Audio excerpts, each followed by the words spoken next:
Hello and welcome everyone to episode 3 of what I've been playing.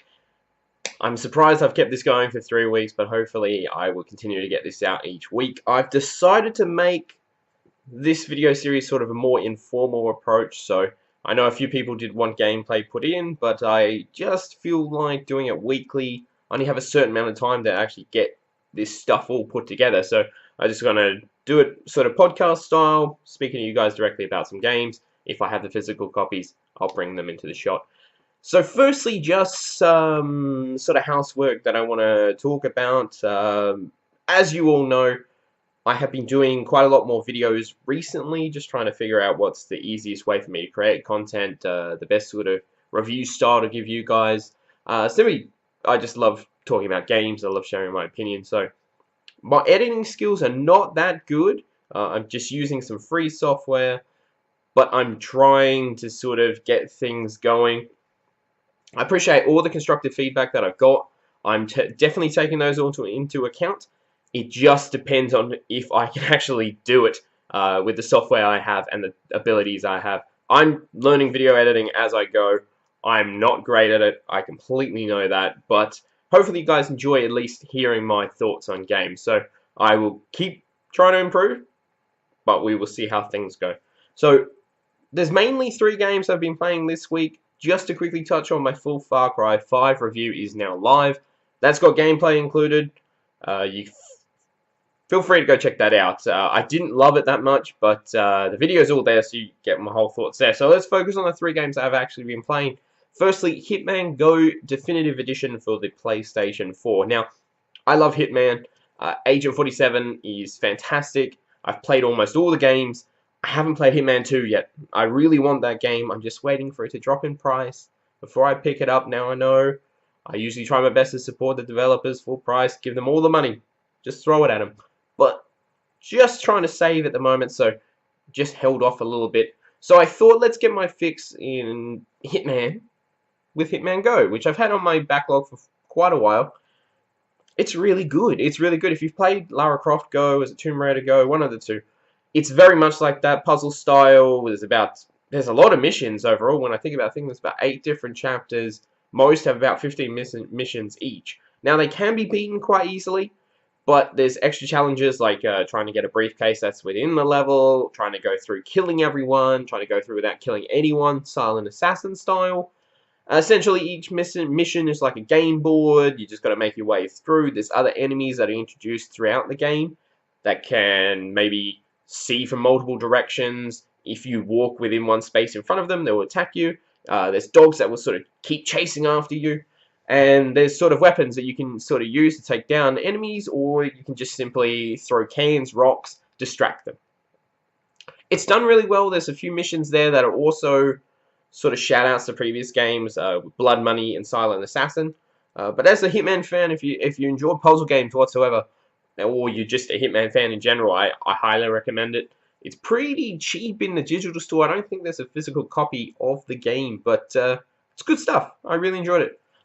Also, I got the Platinum in it, so the Platinum's not that hard to get. Next game, I've been on the PlayStation Vita, giving the Vita some love. Papers, Please. Now, I've always heard great things about this game, and I saw that it was on Vita, and I was like, yes, I'm going to pick this up, I'm going to play this. Now, I was hoping to get it on PS4, but it's just not there. Apparently, they did tease it was going to get there at one point, but it just hasn't happened yet. So anyways, the whole point of Papers, Please, you work at a sort of checkpoint in between countries. You're on the border. You're there. You're checking paperwork. You're making sure there's no frauderies. You're making sure all the documents they have are within dates, not expired. The photos match. You have a most wanted of criminals that might be trying to get through the border. You've got to make sure you stop them. It sounds like a job, and it does come across like one. You get citations if you make mistakes. You have to sort of watch.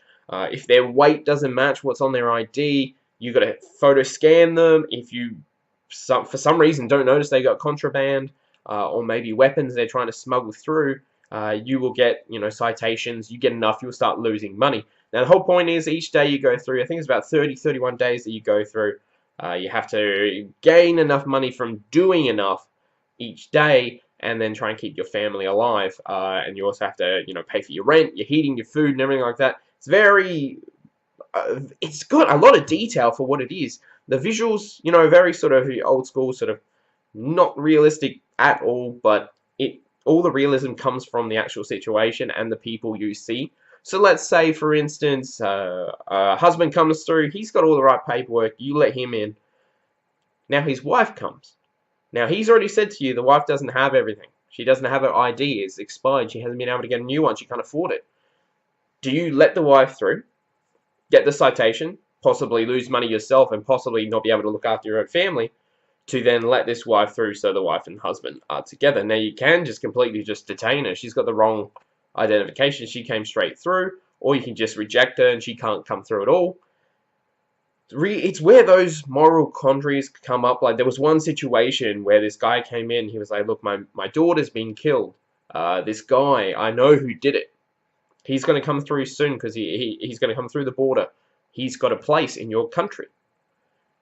What I want you to do is take his passport, give it to me when I return in a couple of days, and I will find him and I will exact some punishment for what he did. Now, in my playthrough, I decided to keep the passport. I gave it to the guy, and each day you get a newspaper sort of stating what's happening in the world, you know, maybe terrorist attacks or some sort of epidemic that you have to watch out for at the checkpoint. And on this day, because I'd given the passport, it said that he had gone and, you know, brutally murdered the person who had killed his daughter. Now, you could have just simply just not interacted with that event at all. But the fact that you do, you see the repercussions as you go through. Now, there's a whole other storyline within the game where you have to team up with sort of, what would you say, anonymous sort of thing, where you have to overthrow the government you work for. There's a lot in this game. It's really awesome. I really enjoyed it. Now, as I said, it is very work-like, so you actually get better. You learn what documents you have to check, and you want to do good. It's really strange how they can sort of make a game where you're doing busy work. Really interesting. So it's fantastic. I highly recommend that. Now, the third game I've been playing is Unravel 2. I finally started it. I got the physical copy. As soon as I saw it, I already had it in my digital backlog, but I was like, well, I need the physical copy. That's coming. So I got that. I played only 2 levels. Now, I played the levels myself in solo, and then I played them with my missus last night again. Now, she's really enjoying it, which is great, because any excuse to get her into games, I'm all for. So, essentially, if you played the first Unravel, you play as Yanni, but this time, there's 2 Yannis, and they're both super cute, and the world looks realistic. It's got this great style. The music's charming. It's calming, really. It's sort of relaxing. Like, you're playing this puzzle game where you have to work together with each other to be able to swing using your yarn, because you're both connected. So let's say, for instance, I'm up here, but to make the jump, my missus has to jump down, swing over. It's fantastic. I found the solo not as good. I kept forgetting that I had 2 characters, because you can sort of just fuse them together, sort of save you running with one and then stopping, switching, running with the other. You can sort of just fuse them together and just make the go at it. But the whole thing with that is, like I said, you sort of forget that you're actually 2 characters. So you have to separate and then do the co-op element. So you can play it solo. I say it's not as good just because you sort of have to do everything. So twice the work, so the redoing some of the puzzles, just because you were redoing it with the second character. So co-op's probably the way to play this. But I'm enjoying it either way. I really love the first game, so I'm really glad there was a second game. So props to EA for supporting Unravel. Oh, alright, that was 3 games. I sort of rambled on a bit there, but that's what I'm talking about in sort of informal. You know, I just love talking about games, and sometimes I just want to talk about them. Simple as that. So that's what I'm going to try and make this series be. Now, there's a couple of other things that I want to talk about in terms of just me talking directly to you guys. Gameplay is all good and everything, but I want to express things. I want you guys to sort of connect with me. So we're going to keep doing that. There's a few topics I want to talk about, so keep an eye out for them in the future.